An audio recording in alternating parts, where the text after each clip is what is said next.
हाँ, तो पिछली पिछली वीडियो में मैंने आपको क्या बताया था कि जैसे विज्ञान में क्या होता है, विज्ञान के अंदर मैंने आपको बताया था कि जितने भी प्रकार के क्या होते हैं, बैक्टीरिया होते हैं।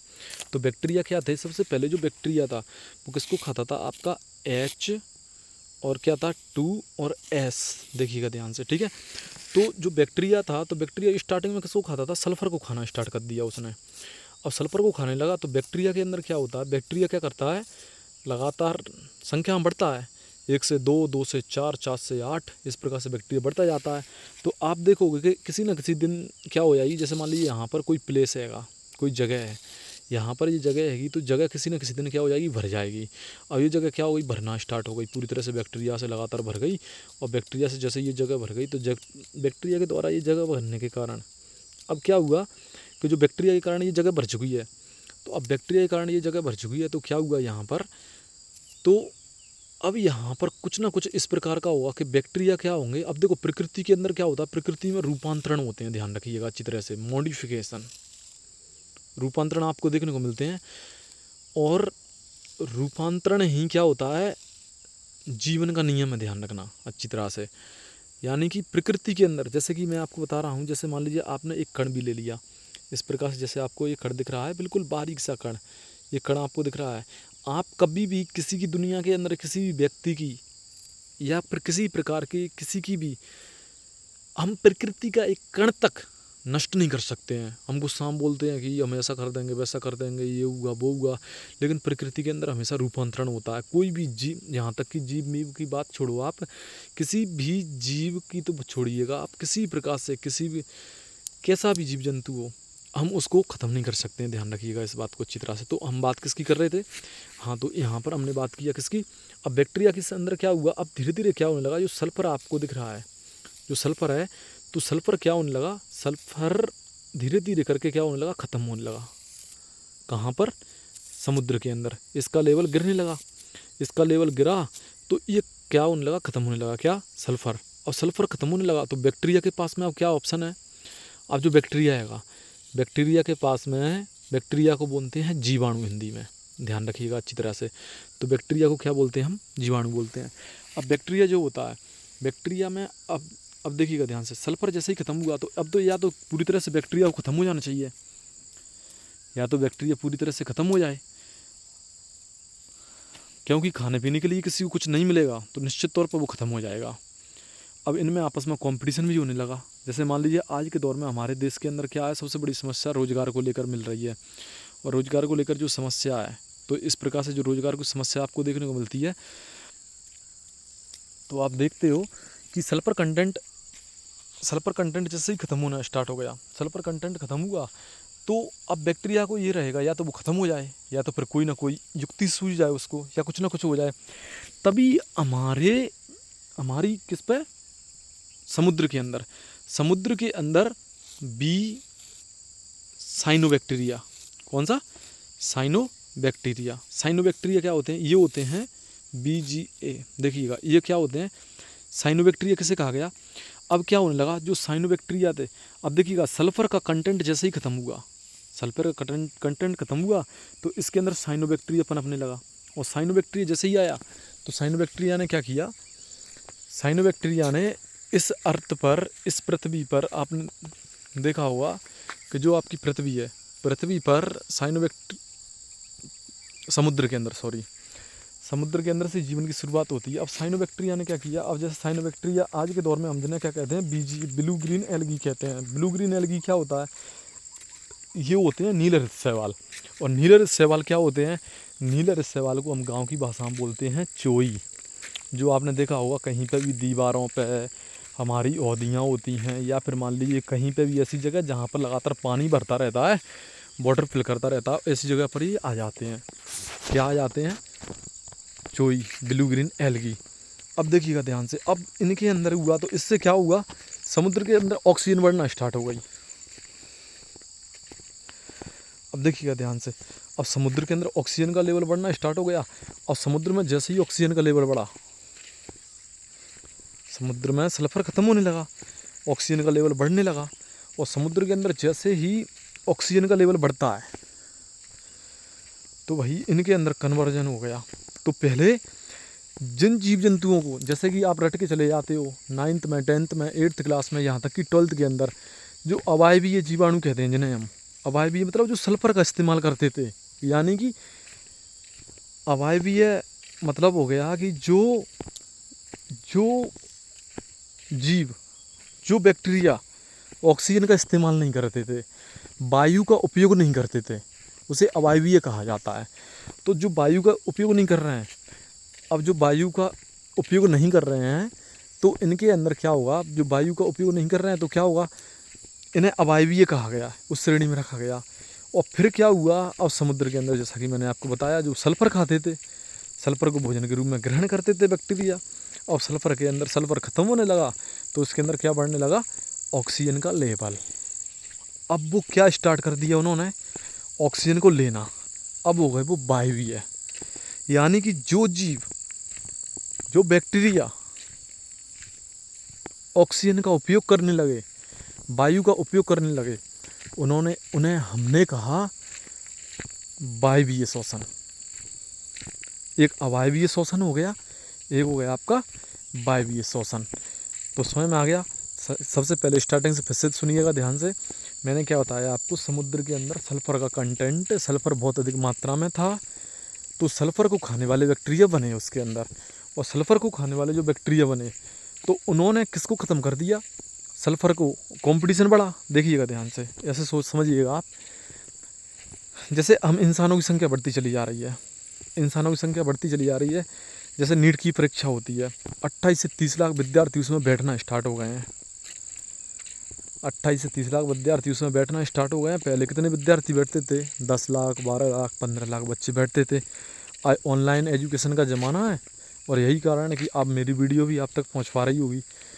और इसके कारण एजुकेशन, जो बच्चे भारी भरकम फीस को नहीं चुका पाते थे, कोटा के अंदर, कोटा में हैं और भी बड़े बड़े शहरों के अंदर अब फीस को अफोर्ड नहीं कर पाते थे, अब उनको एजुकेशन मिलना स्टार्ट हो गई।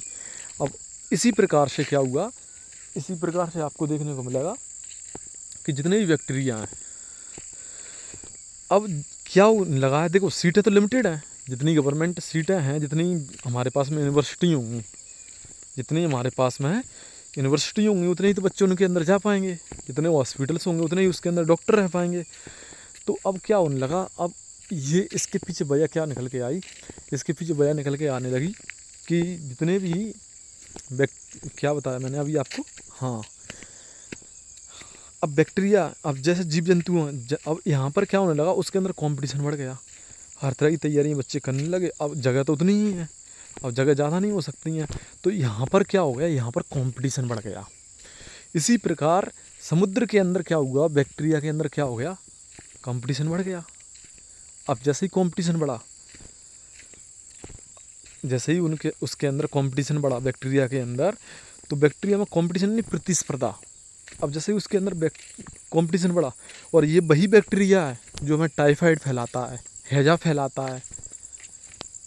आप समझिएगा, साल्मोनेला जो टाइफी होता है, जो बैक्टीरिया है वो हमारे अंदर टाइफाइड बीमारी कर देता है, जिसे मोती जरा कहते हैं, और गांव की भाषा में उसे हम बाबा कहते हैं। ये वही है, साल्मोनेला टाइफी बैक्टीरिया के द्वारा। अब जैसे निमोनिया हो जाता है, निमोनिया भी तो क्या है, निमोनिया भी वही है। अब निमोनिया के अंदर क्या होता है, निमोनिया जब भी हम लिखते हैं इंग्लिश में, तो निमोनिया के अंदर कुछ बच्चे कन्फ्यूज हो जाते हैं कि निमोनिया की स्पेलिंग लिखते समय एन से स्टार्ट कर देते हैं, बट ऐसा नहीं है, PNEU यहाँ से स्टार्ट कीजिए आप, PNEU, न्यूमोनिया, MONI, ठीक है, इस प्रकार से। तो निमोनिया की जो स्पेलिंग होती है, अब निमोनिया क्या होता है, बैक्टीरिया के थ्रू फैलता है। अब बैक्टीरिया के थ्रू फैलेगा जो निमोनिया है, तो बैक्टीरिया के अंदर आप देखते हो, बैक्टीरिया के अंदर जो निमोनिया फैला, बैक्टीरिया के अंदर नहीं, सॉरी, अब बैक्टीरिया से जो निमोनिया फैलता है वो डिप्लोकोकस निमोनिया है, हैजा के अंदर विब्रियो कोलेरी है। अब इन सभी का आकार भी अलग अलग होता है। अब जैसे कि देखिएगा, मैं आपको थोड़ा समझाने का प्रयास करता हूँ यहाँ पर, देखिएगा ध्यान से।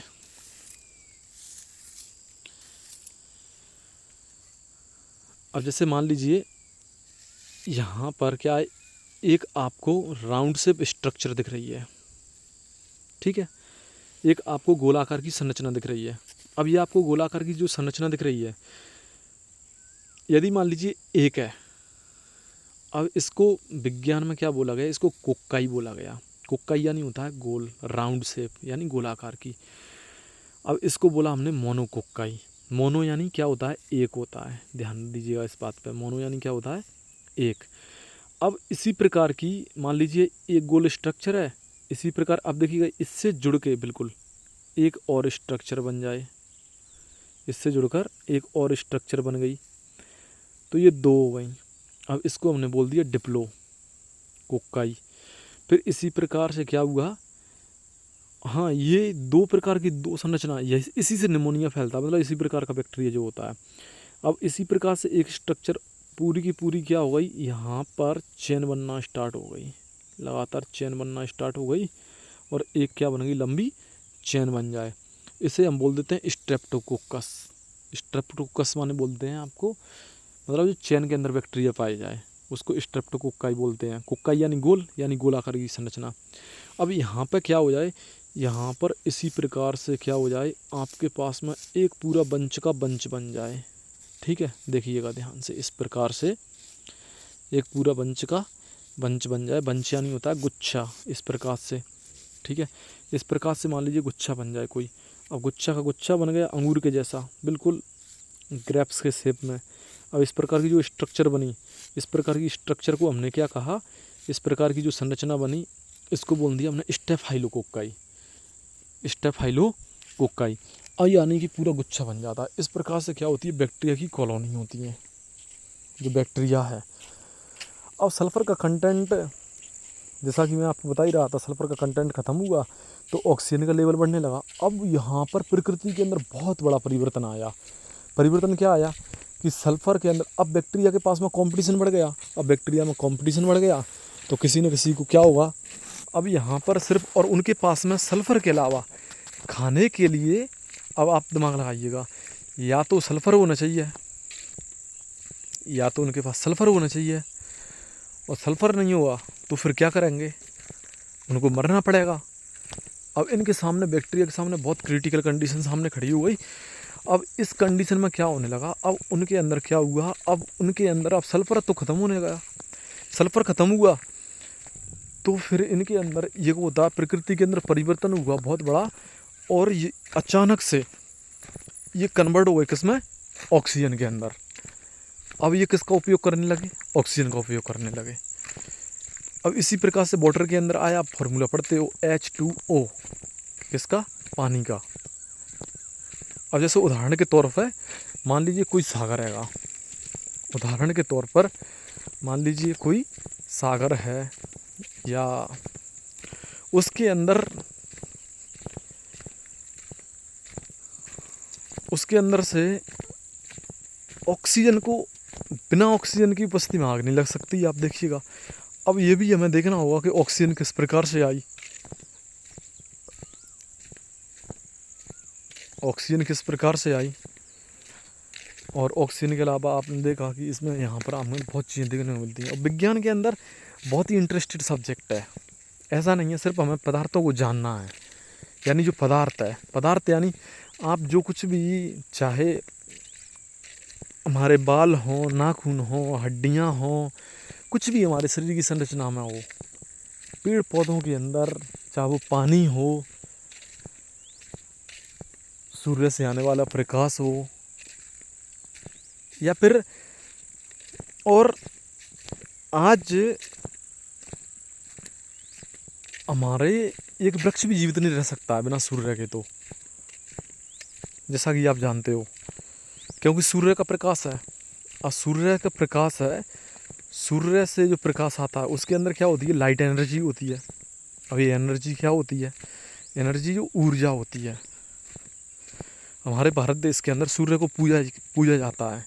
क्यों, क्योंकि ये पूरे संसार का पालनहार और पालनकर्ता माना जाता है। माना नहीं जाता, होता ही है, क्योंकि इसके बिना कोई लाइफ साइकिल चल नहीं सकती है। कोई भी पेड़ पौधे आपको जो दिख रहे हैं ये होंगे नहीं, और पेड़ पौधे नहीं होंगे तो पेड़ पौधों पे डायरेक्टली या इनडायरेक्टली कौन डिपेंड होता है, ह्यूमंस डिपेंड होता है, मनुष्य डिपेंड होता है इन पर।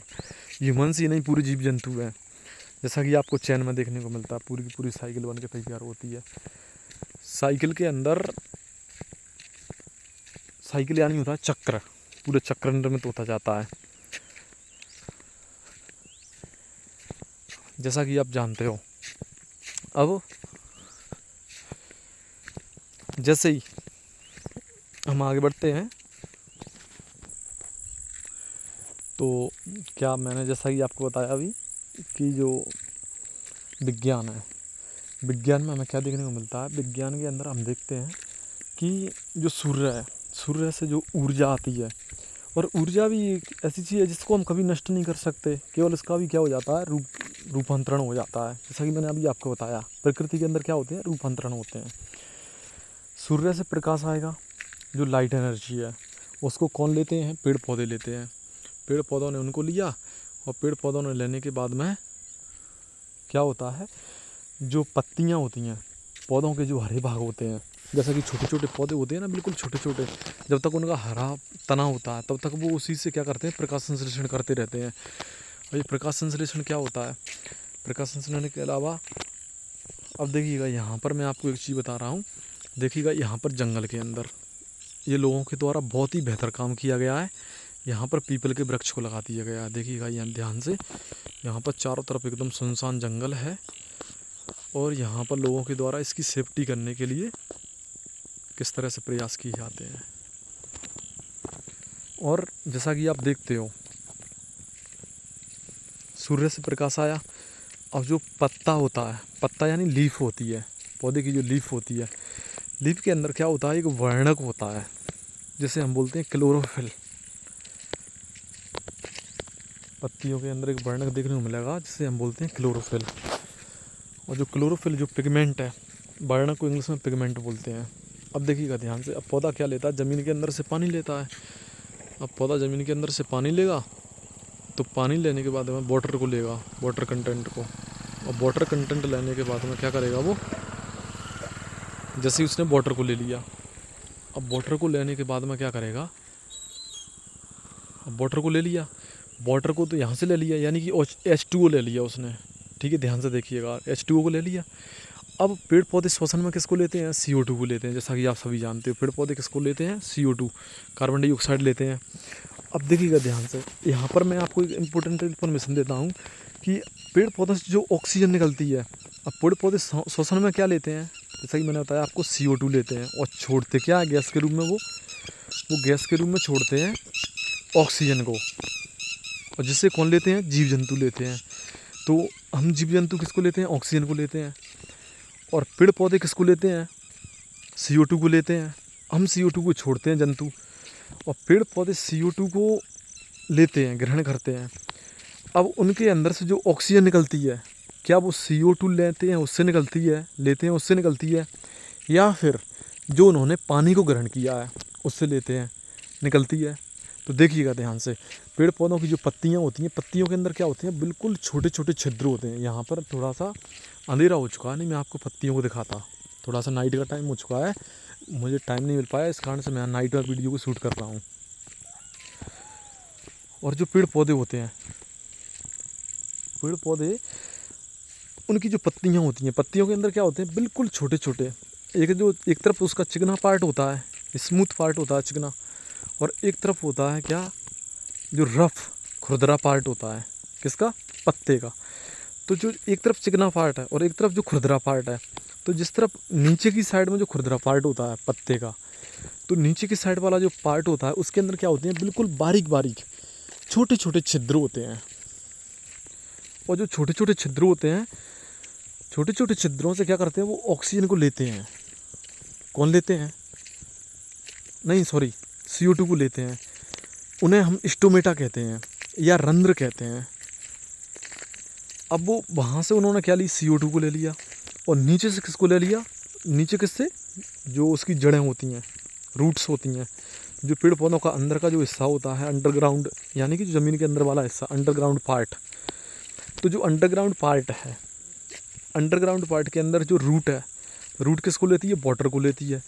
और वाटर को लेने के बाद में कहाँ पहुँचता है, वो स्टेम तक पहुँचता है, और स्टेम तक पहुँचने के बाद में फिर कहाँ जाएगा, वो ब्रांच के अंदर जाएगा, और ब्रांच से कहाँ पर जाएगा, वो उसकी लीफ तक पहुंचता है ब्रांचेस से होते हुए, और लीफ से पहुंचता है तो वहीं से होता है जो वाष्पोत्सर्जन की घटना होती है। और ये वाष्पोत्सर्जन क्या होता है, यानी जो पौधों की पत्तियां होती हैं, आपने देखा होगा कभी भी मकान के अंदर, जो मकान होता है, मकान के अंदर कभी भी हमें ये देखने को नहीं मिलेगा कि मकान के अंदर हमें ठंडक मिल रही हो या कुछ ऐसा वैसा हो रहा हो, देखिएगा ध्यान से। लेकिन वृक्ष के नीचे जब हम बैठते हैं, चाहे जितनी भारी भरकम, चाहे जितनी गर्मी हो, हमें ठंडक महसूस होती है। कारण क्या होता है, उसकी पत्तियों से जो जल है, जो छिद्र हैं, उनमें से वाष्प के रूप में निकलता है। इसे कहते हैं हम वाष्पोत्सर्जन, ट्रांसपीरेशन। एक होता है वाष्पीकरण, जैसे मान लीजिए हम कपड़ों को सूखने के लिए डाल देते हैं, कपड़े वगैरह इनको, तो ये जो प्रक्रिया होती है उससे जो वाष्प बन के निकल जाता है, पानी उसके अंदर होता है वो निकल जाता है, इसे हम वाष्पीकरण कहते हैं। अब यहाँ पर हमने बात की कहाँ से, तो जो पेड़ पौधे ने पानी लिया था कहाँ से, हाँ पानी ज़मीन से। पानी लेने के बाद में जो पानी गया, उस पानी से बनती है ऑक्सीजन। और इसके बारे में पता कहाँ पे लगा था, इसके बारे में पता लगा था, आपको पता होगा कि 1945 में या 40 कितना है मुझे सही ध्यान नहीं आ रहा है, हिरोशिमा में, जापान के अंदर हिरोशिमा और नागासाकी पे जो लिटिल बॉय नाम के जो बम फेंके गए थे, तो आपने देखा कि जो बम फेंके गए वहाँ पर, जो बम थे, उसके बाद में वहाँ पर लगातार रेडिएशन फैल गए। आज भी आपको पता है कि वहाँ पर जो किसी प्रकार की वनस्पति, जीव जंतु हैं, आज उनका कोई अस्तित्व नहीं। आज भी जीव जंतु लंगड़े लूले पैदा होते हैं, आपने देखा होगा, दिव्यांग विकलांग पैदा होते हैं। और इसके अलावा आपने देखा होगा कि जो जीव जंतु हैं, तो जीव जंतुओं के अंदर तो वहाँ पर साइंटिस्ट रिसर्च कर रहे थे, उसी टाइम पर ये खोज हो गई थी। अब यहाँ पर खोज से हट के हम बात करते हैं किससे, हाँ, तो सूर्य से क्या आता, प्रकाश आया, सूर्य का प्रकाश आया। प्रकाश क्या होता है, प्रकाश एक भौतिक माध्यम है जिससे हम वस्तुओं का देखने का वाहन होता है, यानी कि वस्तु हमें दिखाई देती हैं, उसे हम प्रकाश कहते हैं। अब सूर्य से प्रकाश आएगा, किस पे पड़ेगा, पत्तियों पर पड़ेगा, पत्तियाँ लेती हैं, और पत्तियों के अंदर क्या होता है, एक वर्णक होता है हरे रंग का, क्लोरो यानी होता है ग्रीन यानी हरा, और फिल यानी क्या होता है, लीफ यानी पत्तियाँ। तो पत्तियों के अंदर जो वर्णक पाया जाए हरे रंग का, उसे हम बोल देते हैं क्लोरोफिल। पर्ण हरिम, पर्ण से क्या बना, पर्ण से जो बना वो है पर्ण बोलते हैं पत्ती को। तो पर्ण किसको बोला हमने, पत्ती को बोला। तो जो पत्ती है, पत्ती के अंदर वर्णक पाया गया। अब क्लोरोफिल की सहायता से, अब पानी को उसने लिया किससे, नीचे से ले लिया, जो उसके अंदर जाइलम वाहिकाएं होती हैं। तो इस प्रकार से पौधे के अंदर क्या होता है, देखो पानी को उसने नीचे से ले लिया, और किसकी आवश्यकता पड़ी, कार्बन डाइऑक्साइड को उसने वहाँ से ले लिया, कहाँ से, एनवायरनमेंट से ले लिया, वातावरण से ले लिया। तो दो चीज़ों की उसे पूर्ति हो गई। अब और किसकी आवश्यकता होती है, उसे पर्णरम की उपस्थिति की आवश्यकता होती है। इसके अलावा किसकी प्रेजेंस जरूरी है, सूर्य के प्रकाश की, नहीं तो ये प्रक्रिया संपन्न नहीं होगी। कौन सी वाली, फोटोसिंथेसिस। फोटो यानी होता है लाइट, और लाइट यानी प्रकाश, जैसा कि आप जानते हो। सिंथेसिस यानी निर्माण, संश्लेषण, किसी भी चीज़ का बनना। तो प्रकाश संश्लेषण यानी कि प्रकाश की उपस्थिति में भोजन का बनना। अब क्या हुआ, देखो जो लाइट एनर्जी है, लाइट एनर्जी कार्बन डाइऑक्साइड और क्या, जल के साथ क्रिया करके पर्णरहिम और सूर्य के प्रकाश की उपस्थिति में जो क्रिया होती है, उससे क्या होता है, उससे जो तैयार होता है, उससे तैयार क्या होता है, उससे जिस प्रकार से जो चीज़ें बनाई जाती हैं, जो बनेगा वो बनता है आपका कार्बोहाइड्रेट। कार्बोहाइड्रेट क्या होता है, कार्बन, हाइड्रोजन, ऑक्सीजन। और कार्बोहाइड्रेट की पहचान करने का तरीका क्या होता है, आपको कहीं पर भी 1:2:1 यानी कि 1:2:1 का अनुपात आपको देखने को मिलेगा, यानी C6H12O6। इस प्रकार से 1:2:1 का आपको रेशो देखने को मिलेगा। समझ आइएगा वो क्या है, कार्बोहाइड्रेट है। यानी कार्बोहाइड्रेट के अंदर कार्बन, हाइड्रोजन, ऑक्सीजन 3 तत्वों का होना भी आवश्यक है। और कार्बोहाइड्रेट क्या है? केमिकल है, यानी कि पेड़ पौधों के अंदर कार्बोहाइड्रेट किसके रूप में संचित हो गया? कार्बोहाइड्रेट के रूप में। जो भोजन है किसके रूप में स्टोर हो गया? केमिकल के रूप में। अब जब वो केमिकल के रूप में स्टोर हो जाता है तो केमिकल के रूप में स्टोर होने के बाद में अब पेड़ पौधों के अंदर कोई भी जीव जंतु उनको खाता है, चाहे वो घास हो, पेड़ पौधे हों या कुछ भी हो, खाते हैं। तो उनके पास पहुंचती है तो वो उसको, जैसे हमारे अंदर है, मान लीजिए हमने साग सब्जियाँ वगैरह कुछ भी हमने खाया तो कार्बोहाइड्रेट हमारे अंदर पहुंच गया। हमारे अंदर जाने के बाद वो किसके रूप में स्टोर हो जाता है? हमारे अंदर ग्लाइकोजन के रूप में। हाँ, ग्लाइकोजन के रूप में हम मुंह के अंदर उसको लेते हैं। मुंह के अंदर क्या होता है, जो सलाइवा हमारे लार होती हैं, मुंह के अंदर 3 जोड़ी लार ग्रंथियाँ होती हैं, लगातार इस प्रकार से गोलक बन जाता है। गोलक बनने के बाद में हमारी ईसोफेगस से होते हुए कहाँ पहुँच जाता है? इस प्रकार से, जो ग्लाइकोजन के रूप में एनर्जी स्टोर हो जाती है। अब ज़्यादा टाइम हो चुका है, मैं इस वीडियो को बस इतना ही रखता हूँ। अगली वीडियो के लिए आप इंतज़ार कीजिए। उजाले में बिल्कुल बॉटनी के साथ में फिर मिलते हैं, और एकदम आसान भाषा के साथ।